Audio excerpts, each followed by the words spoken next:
មួយរយៈនេះសបោបងប្អូនគាត់កាត់សម្ពុតច្រើនតែបាត់ឆ្វេងខ្ញុំអត់ដែលបានបង្ហាញរបៀបកាត់សម្ពុតខាងស្ដាំសោះហើយខ្ញុំសម្ពុតខ្ញុំបើបាត់ឆ្វេងខ្ញុំគូពីឆ្វេងអញ្ចឹងបាត់ស្ដាំខ្ញុំគូពីស្ដាំបងប្អូនខ្លះគាត់ថា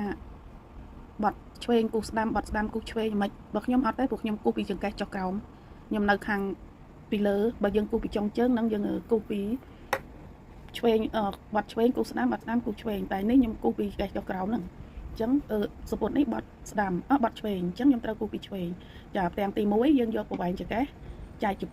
2សម្ពុតនេះចង្កេះគេ88ចែក2 44ហើយយើងគូសចុះជម្រៅ17លេខដើម្បីយើងធ្វើភ្លីតាគៀកហើយតាគៀកនេះខ្ញុំជីក5លេខដោយសារគាត់ភ្លីតាគៀកនេះខ្ញុំចុះ5លេខដោយសារគាត់តាគៀកធំដែរហើយបន្ទាប់មកយើងយកប្រវែងតាគៀកចែកជា2តាគៀកគាត់107ចែកជា2ឃើញ53កន្លះអញ្ចឹងយើងគូសជម្រៅ17លេខទៅហើយយើងជីកភ្លីហ្នឹង5លេខដូចគ្នាតាគៀកសងខាងចាហ្នឹងតាគៀកសងខាងបន្ទាប់មកយើងចេញពីកន្លែងដែលយើងគូសជីបរួចហ្នឹង10លេខហើយយើងជីបចោលមួយទៅបងប្អូនជីប1លេខក៏បានសងខាង1លេខក៏បានតែសម្រាប់ខ្ញុំខាង1លេខអញ្ចឹងភ្លីហ្នឹងចិត្ត2លេខដែរភ្លីទូចហ្នឹងចេញ10លេខសងខាងដូចគ្នាពីកន្លែងភ្លីតាគៀកសងខាងហ្នឹងបន្ទាប់មកយើងរកចំណុចភ្លីខាងក្រោយតាគៀកហ្នឹងយើងត្រូវបាញ់រកភ្លីអញ្ចឹងយើងវាស់ឃើញប្រមាណយើងចែកជា2អញ្ចឹងខ្ញុំវាស់ឃើញ49ចែកជា2 24កន្លះចាបន្ទាប់មកគឺយើងត្រូវវាស់ចែកជា2ទៀតដើម្បីយើងរកភ្លីតាគៀកខាងក្រោយចាអញ្ចឹងខ្ញុំវាស់ឃើញហើយខ្ញុំគូសជម្រៅ14លេខធ្វើភ្លីបានតែ2ទេខាងក្រោយហ្នឹង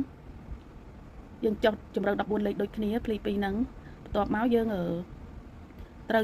ដើម្បីយើងរកភ្លីជីបខាងតាគៀកហ្នឹងយើងត្រូវយកប្រវែង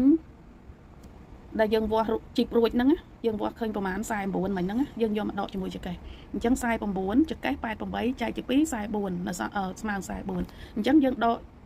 49យើងដក44ចេញមកនៅសល់5អញ្ចឹងភ្លីនឹង1 2លេខកន្លះ5លេខយើងជីបអស់ហើយភ្លីតាគៀកខាងក្រោយហ្នឹង